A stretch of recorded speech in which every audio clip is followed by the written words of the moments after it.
My name is Holly Sinclair, and I'm 34 years old. 18 months ago, my father slid a piece of paper across the table and said, "Sign this. Sell the house to Madison for $250,000, or from today, you are no longer part of this family." 250,000 for a house worth $750,000. The house my grandmother left me. Her only grandchild who stayed by her side for the last 5 years of her life. They thought I would cry. They thought I would crumble. What they didn't know was that before that family meeting even took place, I had already made a phone call to the CEO of the company where my sister works. Before I continue, if you find this story worth watching, please take a moment to like and subscribe, but only if you genuinely enjoy it. And if you'd like, drop a comment telling me where you're watching from and what time it is there. Let me start from the day my grandmother passed away. Growing up in the Sinclair household meant living in Madison's shadow. My parents never hid their preference. At dinner tables, during holidays, in front of relatives, the comparisons were constant. Madison was the golden child, ambitious, driven, destined for greatness. I was the afterthought. "Madison will go far," my mother used to say, her eyes bright with pride. "And Holly, well, at least she's kind-hearted, as if that were a consolation prize." When I chose to become an elementary school teacher, my father's disappointment was palpable. He stopped asking about my work entirely. No more "how's the job?" No more "any promotions coming up?" Just silence where interest should have been. But when Madison landed her position at Mercer and Associates, a prestigious real estate development firm, my parents couldn't stop talking about it. They told every aunt, every uncle, every neighbor who would listen. Their younger daughter was climbing the corporate ladder. Their younger daughter was going places. At family gatherings, the pattern was always the same. Everyone would crowd around Madison, asking about her latest deals, her corner office, her company car. And me? I sat at the edge of the conversation, invisible. "So, Madison, tell us about that new project downtown," Uncle Robert would say. No one ever asked what I was teaching that semester. No one wondered about the students whose lives I was shaping. To them, teaching children to read wasn't an accomplishment worth discussing. The first sign I was being dismissed happened so gradually I almost missed it. Somewhere along the way, I had become furniture in my own family, present but unnoticed, functional but unremarkable. I accepted it then. I wouldn't accept it forever. Grandmother Eleanor was different. She saw me, really saw me, when no one else bothered to look. Every Sunday afternoon, I'd drive to her Victorian house on Maple Street, and we'd sit on her porch drinking sweet tea while she told stories about her youth. "You remind me of myself, Holly," she once said. Quiet strength. People underestimate that. When the doctors diagnosed her with stage 4 pancreatic cancer, everything changed. They gave her 18 months, maybe 2 years if she was lucky. Madison was too busy to visit. A new project at work, an important client dinner, a conference in Chicago. There was always something more pressing than a dying grandmother. My parents came once, stayed for 45 minutes, and never returned. "It's too hard to see her like this," my mother explained over the phone, as if their discomfort mattered more than Grandma's loneliness. So I made a choice. I took a leave of absence from teaching. I moved into the guest bedroom of that Victorian house. For 5 years I was there, administering medications, cooking her favorite meals, holding her hand through the long nights when the pain was unbearable. My mother called once during that time, not to ask how Grandma was doing, not to offer help. "You're wasting your time, Holly," she said. "It's not like she has anything to leave you." I hung up without responding. Grandma Eleanor passed away on a Tuesday morning in April, the sunrise painting her bedroom in shades of gold. Her hand was in mine. She was smiling. "I've prepared everything for you," she whispered, her voice barely audible. "Don't let anyone take it away." I didn't understand those words, not until the lawyer read her will. The reading took place in a downtown law office 3 weeks after the funeral. Mahogany furniture, floor-to-ceiling bookshelves, the kind of room that smelled like old money and important decisions. My parents sat on one side of the conference table, Madison on the other. I took the chair nearest the door. Mr. Patterson, Grandma's attorney, cleared his throat and began reading. I, Eleanor Marie Whitmore, being of sound mind and body, hereby bequeath my property located at 847 Maple Street to my granddaughter, Holly Elizabeth Sinclair, the only one who stayed when everyone else left. The silence that followed was deafening. My father's face went pale. My mother's mouth fell open. But it was Madison's reaction that I remember most vividly, her perfectly manicured fingers curling into fists, her jaw tightening with barely contained rage. "There must be some mistake," Madison said, her voice sharp. "Grandma wasn't... She couldn't have been thinking clearly when she signed this." Mr. Patterson removed his glasses, polishing them slowly. "I assure you, Miss Sinclair, your grandmother was fully competent. This document was witnessed, notarized, and executed according to every legal standard. $750,000. That was the market value of the Victorian house on Maple Street. And Grandma had left every brick, every floorboard, every memory to me." As the meeting concluded, Mr. Patterson handed me a sealed envelope. "Your grandmother asked me to give you this," he said quietly. "She said you should only open it when necessary." I tucked it into my purse without looking at it. Walking out of that office, I felt Madison's eyes boring into my back. When I turned to face her, I saw something I'd never seen before. She was looking at me like I was the enemy. The pressure started 3 days after the funeral. My parents showed up at the house, my house now, without calling first. They sat in Grandma's living room like they owned the place, their expressions a carefully rehearsed mixture of concern and disappointment. "We need to talk about the house," my father began. "What about it?" "It's not right, Holly. One person keeping all of this." He gestured at the high ceilings, the original hardwood floors, the antique furniture Grandma had collected over decades. "Family should share," my mother nodded vigorously. "Madison needs a place. She's thinking about her future. Marriage, children. This house would be perfect for her." "And what about my future?" I asked. They exchanged a glance, the kind of look parents share when a child says something naive. "Sweetheart," my mother said, "you're a teacher. You don't need a house like this. Madison is building something. She has ambitions." There it was. The same message I'd heard my entire life, dressed up in new clothes. Every day for the next 2 weeks, they returned, sometimes together, sometimes separately. My father threatened. My mother cried.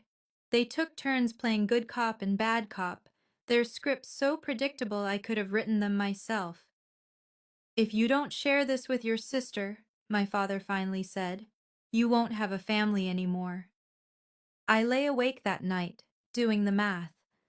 If I sold to Madison at the price they were demanding, I'd lose $500,000. I'd lose my home. I'd lose the last piece of Grandma Eleanor I had left. But if I refused, I'd lose my family. The choice seemed impossible, until I realized something important. I could lose my family, but I couldn't lose myself. They called it a family meeting. It felt more like an ambush. My parents arrived at 7 sharp, settling into the living room chairs like judges taking their seats. Madison showed up 20 minutes late, breezing through the front door in a designer blazer that probably cost more than my monthly salary. She didn't apologize for her tardiness. People like Madison never do. Let's get this over with, she said, not bothering to sit. I have a dinner at 9. My father pulled out a document, a sales agreement, already drafted. Here's what's going to happen, Holly. You sign this. You sell the house to Madison for $250,000. We put this whole mess behind us. I looked at the number. Then I looked at my father. The market value is $750,000. Madison laughed. It wasn't a pleasant sound. Market value? Holly, do you even know what that means? She crossed her arms. Have you ever sold a house? Have you ever negotiated a real estate deal? I work in this industry. Trust me, 250 is generous. It's 1/3 of what the house is worth. It's family price, my mother interjected. That's how families work. The conversation circled like a predator around wounded prey. Every time I raised an objection, they had a counter. Every time I stood my ground, they pushed harder. This is a family decision, my father said finally. But this is my house. Madison stepped closer, her heels clicking against Grandma's hardwood floors. It was Grandma's house. You just happened to be standing in it when she died. I was there for 5 years, Madison, and I had a career to build. Some of us have real responsibilities. She mentioned something about a project that required the house. She didn't elaborate. I didn't ask. After Madison and my father left, my mother stayed behind. She waited until their cars pulled away, then turned to me with tears already forming in her eyes. I'd seen this performance before, at school plays, at graduations, whenever she needed something from me. Holly, baby, can we talk? Just us? I gestured to the couch. She sat, dabbing at her eyes with a tissue she'd conveniently brought. You're tearing this family apart, she said. Do you understand that? Everything your father and I built, everything we sacrificed, you're throwing it all away for a building. It's not just a building, Mom. It's Grandma's home. It's my home now. It's wood and nails. Her voice cracked perfectly on cue. Family is blood. Family is forever.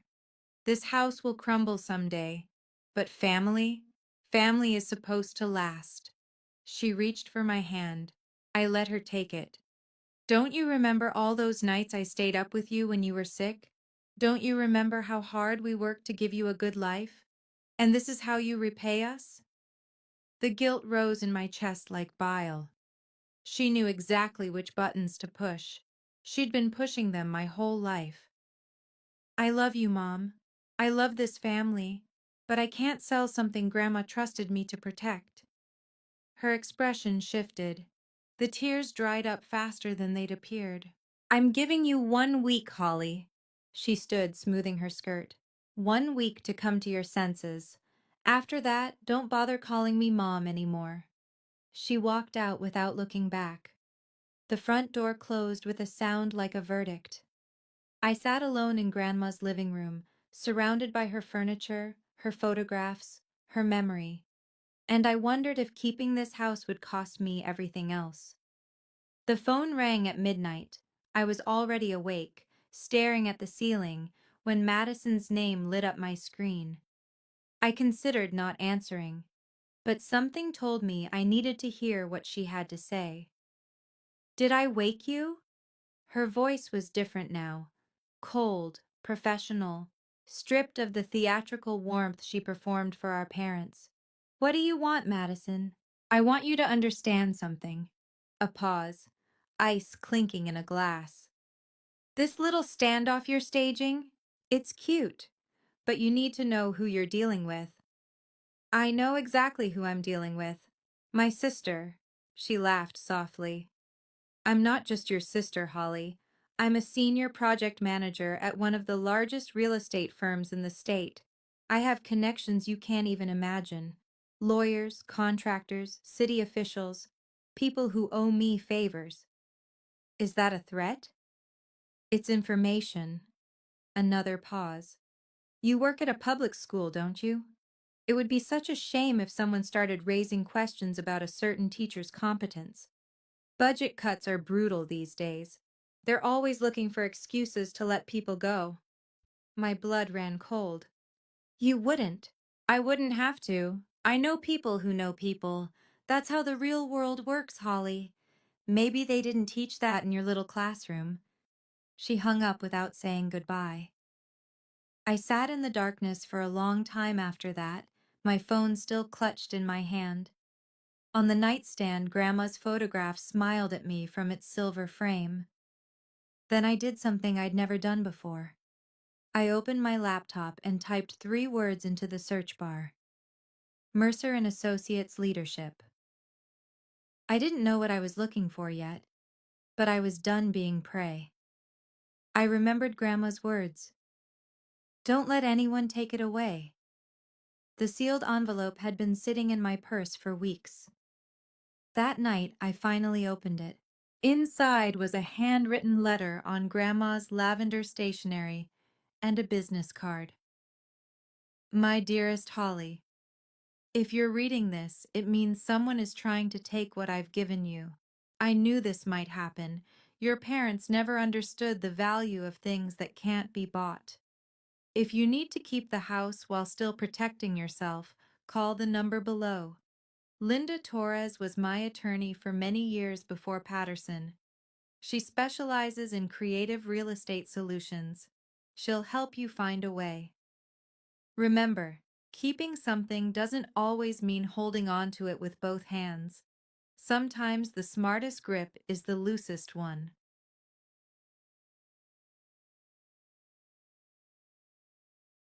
All my love. Grandma Eleanor. Linda Torres. The name was vaguely familiar. A friend from college, maybe? I'd lost touch with so many people over the years. I called the next morning. Holly Sinclair? Linda's voice was warm but professional. Eleanor told me you might reach out someday. I'm glad you did. I need help. My family is trying to force me to sell my grandmother's house for a fraction of its value. Tell me everything. I did. Every threat, every manipulation, every midnight phone call. When I finished, Linda was quiet for a moment. Have you ever heard of a sale-leaseback agreement? No. It's simple, really. You sell the property at full market value, but you negotiate a long-term lease as part of the deal. The buyer gets an investment property, you get the money and the right to keep living there. My heart began to beat faster.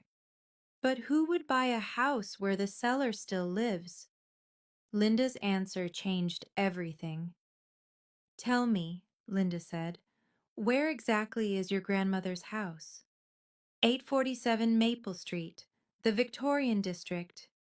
Silence on the other end, then a low whistle. Holly, are you sitting down? Why? Because I just had a very interesting meeting last week. Mercer and Associates, one of the biggest real estate development firms in the region, is actively searching for a property in your exact neighborhood. My stomach dropped. Mercer and Associates, that's your sister's company. Yes, I know. Linda's voice carried a hint of something I couldn't quite identify. Amusement, maybe. Their CEO, Jonathan Mercer, wants to establish a satellite office on that side of town. High-end residential conversion. Your grandmother's house would be perfect. The irony wasn't lost on me. Madison worked for a company whose CEO was looking for exactly what I had. What's Mercer like? I asked. Strictly professional. Hates drama, especially personal drama. He's the kind of man who evaluates everything through a business lens. If a deal makes sense, he does it. If it doesn't, he walks away. Emotion doesn't factor into his decisions.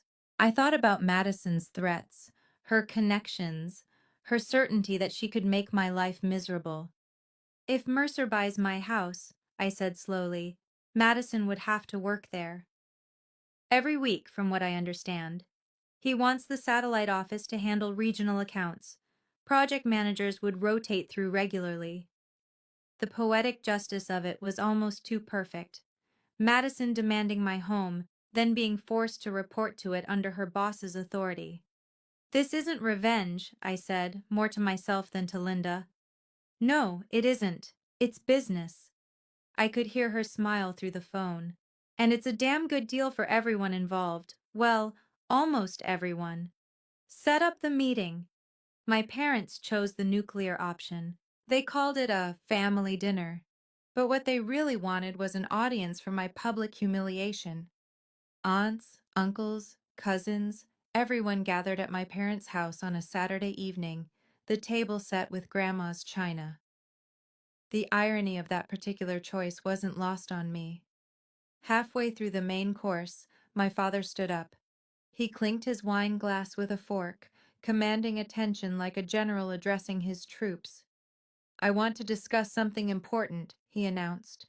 "Something that affects all of us." The room fell silent. Forks paused mid-air. Eyes turned to him. "As most of you know, my mother left her house to Holly." He paused, letting the words settle. "What you may not know is that Holly has refused to share it with Madison. She's chosen a building over her own family." Murmurs rippled through the room. Disapproving glances landed on me like physical weights. My mother began to cry, loud, theatrical sobs that drew sympathetic looks from the relatives. "She's changed since Eleanor passed," Mom wailed. "I don't even recognize my own daughter anymore." Aunt Carol reached over to pat her hand. "That's terrible, Patricia. Just terrible." Uncle Robert shook his head at me. "Holly, you should really think about family. Madison needs that house for her future. She has plans." "Plans for marriage," my mother added. "Children. A life."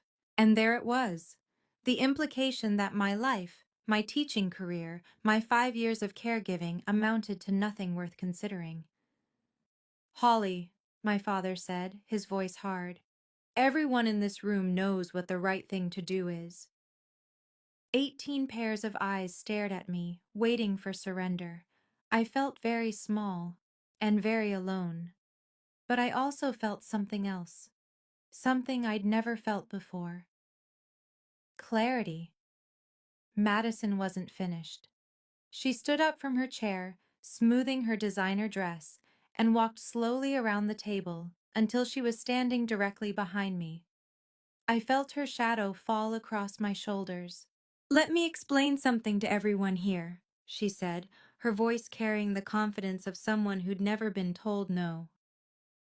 "My sister is a school teacher. She teaches children how to color inside the lines and sing the alphabet song." Scattered laughter, condescending smiles. "She doesn't understand real estate. She doesn't understand investments. She doesn't understand anything about building wealth or planning for the future." Madison placed a hand on my shoulder, the gesture of a superior addressing an underling. "Holly was lucky enough to be in the right place at the right time when Grandma got sick. That's all." "I was there for 5 years," I said quietly. "Anyone could have done what you did, changed some bed sheets, made some soup."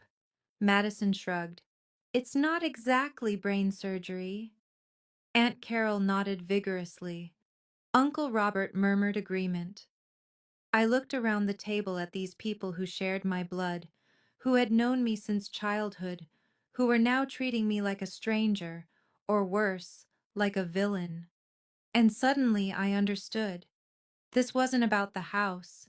It had never been about the house. Madison didn't want Grandma's property because she needed it.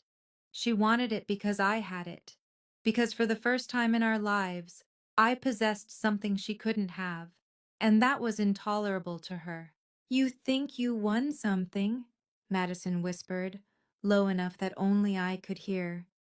"But you have no idea who you're playing against. This is my game, Holly, and I always win." I said nothing. But inside, something shifted. The fear dissolved. In its place was steel. I stood up. No dramatic speech, no tearful defense, just the simple act of rising from my chair while 18 people watched in stunned silence. I looked at my father first, then my mother, then Madison. Then slowly I let my gaze travel around the entire table, face by face, relative by relative. "Thank you," I said, my voice steady. "Thank you all for showing me exactly where I stand in this family." "Holly, sit down," my father commanded. "No." The word hung in the air like a foreign object. When had anyone in this room ever heard me say no? I walked toward the door. Behind me, I heard chairs scraping, voices rising in protest, my mother calling my name with practiced desperation. I didn't turn around. Outside, the night air was cool and clean. I sat in my car for a full minute, my hands trembling slightly on the steering wheel, not from fear, from adrenaline. Then I pulled out my phone and called Linda. "It's Holly. How did the dinner go?" "About as well as you'd expect." I started the engine. "Contact Jonathan Mercer. Tell him I'm ready to discuss terms." "Are you sure?" "Once we start this process." "I've never been more sure of anything in my life." A pause. "I'll make the call first thing tomorrow." I drove home through quiet streets, past houses where normal families were having normal dinners without ultimatums or public humiliations. When I pulled into Grandma's driveway, my driveway, I sat in the darkness and looked up at the Victorian house that had become the center of so much conflict. "I don't need to defend myself with words," I whispered to no one. "I'll let the paperwork speak instead." 2 weeks later, Jonathan Mercer sat across from me in my living room. I want to pause here for a moment. If you've ever been dismissed by your own family because of the choices you made, whether it was your career, your partner, or anything else, drop the word boundary in the comments below. I need to know I'm not alone in this. And if you're curious about what happens when Madison's CEO walks through my door, stay with me. The best part is coming. Jonathan Mercer was not what I expected. Tall, silver-haired, with the kind of presence that filled a room without trying. He wore a charcoal suit that probably cost more than my car, but his handshake was surprisingly warm. "Ms. Sinclair," he said, surveying Grandma's living room with professional interest. "This is quite a property. Victorian architecture, original moldings, exceptional location. I can see why your grandmother loved it. She spent 43 years here, and you spent 5 of those years caring for her." He turned to face me. "That kind of dedication is rare. I respect it." We walked through this house together. The formal dining room, the library with its floor-to-ceiling bookshelves, the sunroom that overlooked the garden. Mercer asked thoughtful questions about the property's history, its maintenance, its potential. When the tour was complete, we settled into chairs across from each other. "Linda explained your proposal," he said. "Full market value sale with a 15-year lease back. It's unconventional, but it works for what I have in mind. The ground floor would convert beautifully to office space. You'd retain the upper floors as a private residence." "And the price?" $750,000. Fair market value." He paused. "May I ask why you're doing this? You could simply refuse to sell." I considered lying. I considered deflecting. Instead, I told the truth. "Because certain people are trying to take this property through pressure and manipulation. I need to protect it legally, in a way they can't undo." Mercer nodded slowly. "I appreciate your honesty, Ms. Sinclair. There's something else you should know." I met his eyes. "Madison Sinclair is my sister." A flicker of surprise crossed his face. Then, unexpectedly, he smiled. "I had a feeling." "You knew?" Mercer leaned back in his chair. Madison talks about her family occasionally, mentions a sister who teaches elementary school. When Linda contacted me about a property being sold by a school teacher named Sinclair, I put the pieces together. And you're still interested? Miss Sinclair, I don't make business decisions based on employee family drama. I make them based on value. He gestured at the room around us. This property has value. Your proposal has value. Whatever is happening between you and your sister is not my concern, as long as it doesn't affect the transaction. Something loosened in my chest. I'd been prepared for questions, for complications, for the deal to fall apart once he knew the connection. Instead, he pulled out a folder. I had my attorneys draft the paperwork. Standard sale leaseback agreement. 15-year lease term, fixed monthly rate below market as agreed. You retain exclusive residential rights to the upper floors. We convert the ground floor to a satellite office. I read every page. Linda had already reviewed it, had already confirmed that everything was legitimate, but I needed to see it for myself. The purchase price? $750,000. The lease term?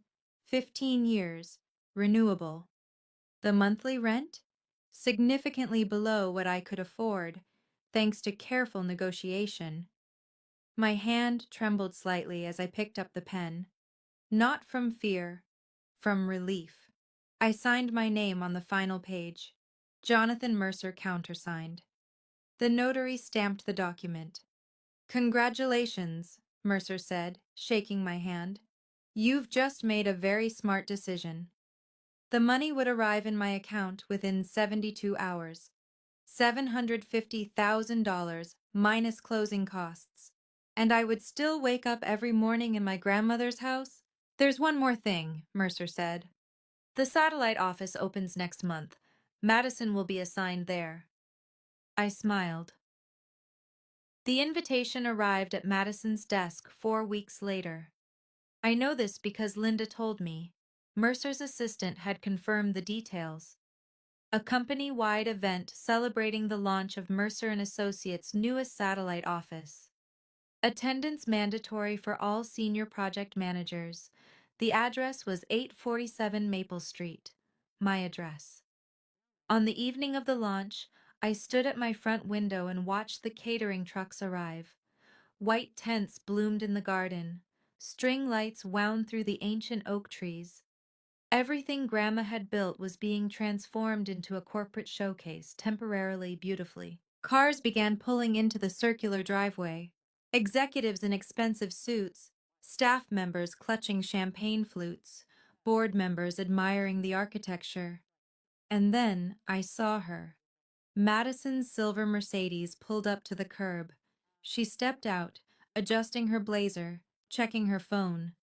She hadn't looked at the house yet, too busy texting, probably coordinating some last-minute detail. Then she looked up. I will never forget her face in that moment. The confusion first, followed by disbelief, followed by something close to horror. She stood frozen on the sidewalk while colleagues streamed past her, greeting each other, complimenting the venue. I opened the front door and stepped onto the porch. Our eyes met across the lawn. "Hello, Madison," I called out, my voice carrying clearly through the evening air. "Welcome to the new office." She didn't move, couldn't move. A young associate touched her arm. "Ms. Sinclair, are you all right?" Madison's mouth opened, closed, opened again. "This is—" She swallowed hard. "This is my sister's house." "Your sister?" The associate looked between us, clearly confused. "I thought Mr. Mercer bought this property from someone named Holly Sinclair." "He did," I said, walking down the porch steps. "I'm Holly, and this is still my home." The official program began at 7. Jonathan Mercer took his place at the podium that had been set up in what was once Grandma's living room. The room was packed. Executives, managers, investors, board members. Madison stood near the back, her face carefully composed. her knuckles white around her champagne glass. "Thank you all for joining us this evening," Mercer began. "Tonight marks an important milestone for Mercer and Associates. This satellite office represents our commitment to expanding into new markets while maintaining the quality and character our clients expect." He paused, scanning the crowd. "I want to particularly acknowledge the person who made this acquisition possible." He turned toward me. "Ms. Holly Sinclair, who sold us this magnificent property and who will continue to reside in the upper floors as part of a long-term leaseback agreement." Applause rippled through the room. I nodded in acknowledgement, acutely aware of Madison's gaze burning into my back. "Ms. Sinclair demonstrated exceptional professionalism and business acumen throughout our negotiations," Mercer continued. "Her grandmother maintained this property beautifully for over 4 decades, and I'm pleased that we've structured a deal that honors that legacy while serving our company's needs." The applause grew louder. Several executives approached me afterward to shake my hand, to compliment the house, to express admiration for the creative deal structure. And through it all, Madison stood motionless. When Mercer made his final announcement that senior project managers would rotate through this office on a weekly basis, with Madison heading the regional accounts division, I heard someone gasp.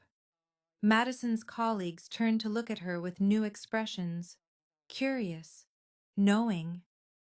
"Isn't this your sister's house?" someone whispered. Madison didn't answer. She didn't need to. Everyone already knew. They arrived within the hour. Madison must have called them the moment she could escape the crowd. My parents' sedan screeched into the driveway just as the last guests were leaving, their headlights cutting through the evening darkness like accusations. My father was out of the car before the engine stopped. "What did you do?" His voice cracked with fury. "You sold the house? To outsiders?" "I sold the house at fair market value," I said calmly. "And I negotiated a lease that allows me to continue living here." "That's not the point." He stepped closer, his face reddening. "This was supposed to stay in the family." "It was staying in the family, Dad, with me. That's what Grandma wanted." My mother appeared beside him, mascara already streaking down her cheeks. "How could you do this to us? How could you humiliate Madison in front of her entire company?" "I didn't humiliate anyone. I made a business decision." "Business decision?" My father laughed bitterly. "You're a school teacher. What do you know about business?" The words that might have wounded me a month ago now bounced off like rain on stone. "I know enough to get full market value for a property you wanted me to sell for 1/3 of its worth." I met his eyes steadily. "I know enough to protect what Grandma left me." "And Madison? You didn't think about what this would do to her career?" "Madison threatened my career first. She told me she would use her connections to get me fired." I let that sink in. I simply made sure I had options. My parents exchanged a glance. Neither spoke. "I love this family," I said quietly. "But love doesn't mean letting people take what doesn't belong to them." My father opened his mouth. Then, for the first time I could remember, he closed it without speaking. Word spreads quickly in corporate environments. Within a week, everyone at Mercer and Associates knew the story. The ambitious project manager who had tried to pressure her own sister out of an inherited home. The sister who had quietly sold the property to their mutual employer. The poetic justice of Madison now reporting to work at the very address she had demanded be surrendered to her. Madison couldn't complain to HR. There was nothing to complain about. She couldn't appeal to Mercer. He had already made his admiration for my business acumen publicly known. She couldn't even avoid the satellite office, since Mercer had specifically assigned her to the regional accounts division housed there. Every Tuesday and Thursday, Madison's car pulled into my driveway at 8:45 a.m. I made a point of being visible, watering the garden as she walked past, collecting my mail from the box near the entrance, drinking coffee on the porch while she hurried toward the converted office space on the ground floor. We never spoke, but we didn't need to. Her colleagues noticed everything, the whispered conversations that stopped when she approached, the subtle glances exchanged behind her back, the shift in how people treated her. No longer the rising star, but the woman whose family drama had become office legend. "Is that really your sister's house?" I overheard a junior associate ask her once. Madison's response was clipped. "It's company property. But she still lives here. That's so awkward." Madison didn't answer. Didn't. The worst part for her, I think, wasn't the professional embarrassment. It was the loss of control. She had spent her entire life accumulating power, cultivating influence, building a reputation as someone who always got what she wanted. And here was proof, twice a week, that she didn't. My parents stopped calling. For 3 months, there was nothing. No demands, no guilt trips, no surprise visits. The silence was strange at first. I had grown so accustomed to their constant pressure that its absence felt like a phantom limb. I didn't reach out. They needed space to process what had happened, and I needed space to heal from what they had done. Then, on a Sunday morning in October, my phone rang. "Holly?" My mother's voice was different, smaller somehow, less certain. "Hi, Mom." A long pause. I could hear her breathing, could almost feel her wrestling with words she wasn't used to saying. "I wanted to. I just wanted to check on you." Another pause. "Are you doing okay?" It wasn't an apology. I hadn't expected one. But it was something. A crack in the wall she had built between us. "I'm fine, Mom. I'm good, actually. The house looks nice. I drove by last week." She cleared her throat. "The garden looks just like when your grandmother was alive." I try to keep it the way she would have wanted. More silence.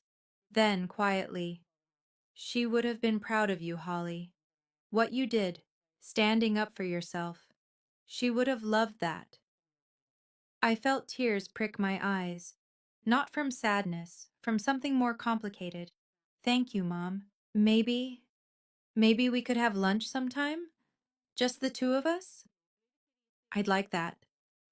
When I hung up, I sat in Grandma's rocking chair and watched the autumn leaves drift past the window. Nothing was fixed. Nothing was forgiven. Not yet. But something had shifted. The relationship wasn't over. It was just operating under new terms. My terms. Madison came to see me 6 months after the satellite office opened. I was grading papers at the kitchen table when I heard the knock, not on the office door downstairs, but on my private entrance. 3 sharp raps, then silence. When I opened the door, she was standing there in her work clothes, her professional mask firmly in place. But her eyes told a different story. "Can I come in?" I stepped aside without a word. She walked into the kitchen, the same kitchen where we'd eaten Grandma's cookies as children, where we'd fought over the last slice of birthday cake, where our entire history was embedded in the worn wooden floors. "I thought we should talk," she said, "like sisters." "Okay." Madison sat down across from me, her hands folded on the table. "I never expected you to do something like this. All those years I thought—" She trailed off. "You thought I would always give in." Yes. She met my eyes. "I did." "Why are you here, Madison?" She shifted in her chair. "I want us to have a real relationship again. What happened? The house, the company, all of it. Maybe we can move past it." "Can we?" "I'd like to try." She paused. "Also, I was wondering, Since you have a good relationship with Mercer now, maybe you could talk to him about adjusting the office rotation? Having me report here twice a week is difficult. And there it was. Not reconciliation, negotiation. Madison, I said slowly, being sisters doesn't work on contracts. But respect? That does. She stared at me, waiting for more. I'm open to rebuilding our relationship, I continued. But not because you want something from me. That's what got us here in the first place. She left without an answer, but I saw something new in her expression as she walked out. Something that might have been understanding. Now I want to ask you something. If you were in my shoes, what would you have done? Drop an A in the comments if you would forgive and try to rebuild the relationship completely. Drop a B if you would keep your distance like I did. And if you want to hear more stories like this, hit that subscribe button.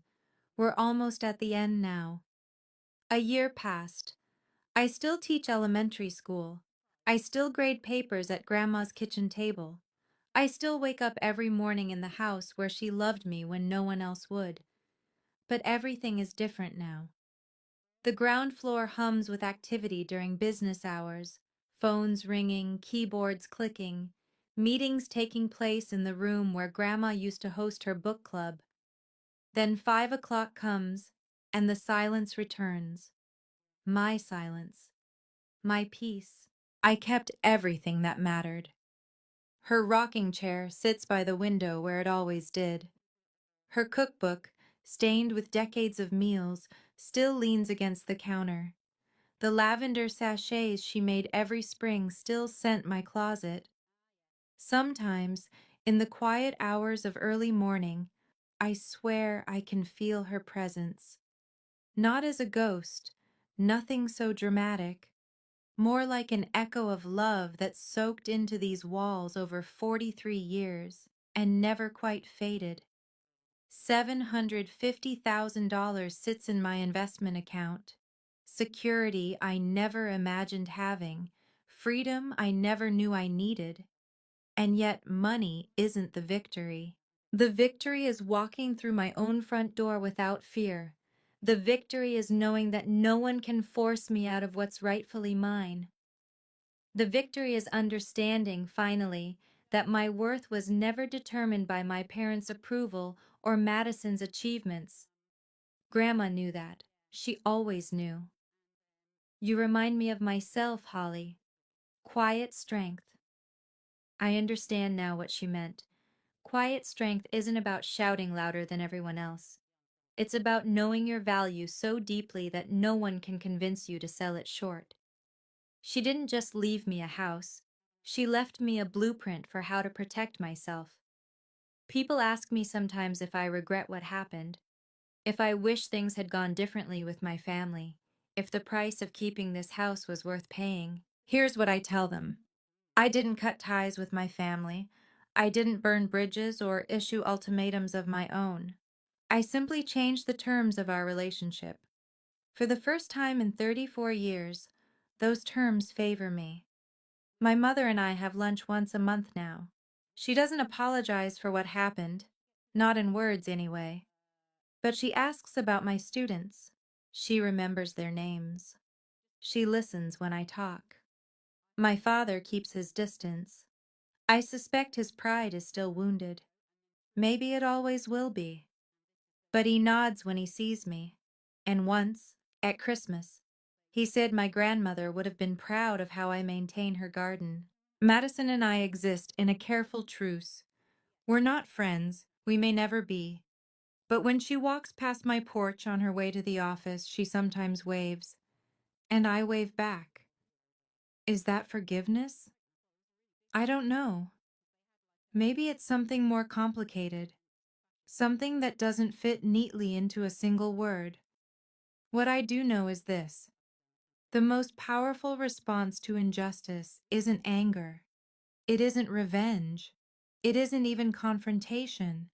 It's a decision made with clarity, executed with precision, and defended with absolute certainty. My grandmother understood that. She gave me the tools, the connections, and the courage to protect what she built. And in the end, the strongest boundary I could set wasn't a wall. It was a contract. If you take nothing else from my story, take this. You have the right to protect what's yours. And sometimes, the quietest signatures speak louder than the loudest arguments. Thank you for staying with me until the end. If you saw yourself in this story, whether as Holly or maybe even as Madison, remember that it's never too late to set boundaries. Leave me a comment with your thoughts. What would you have done? And if you want more stories like this one, check out the videos in the description. See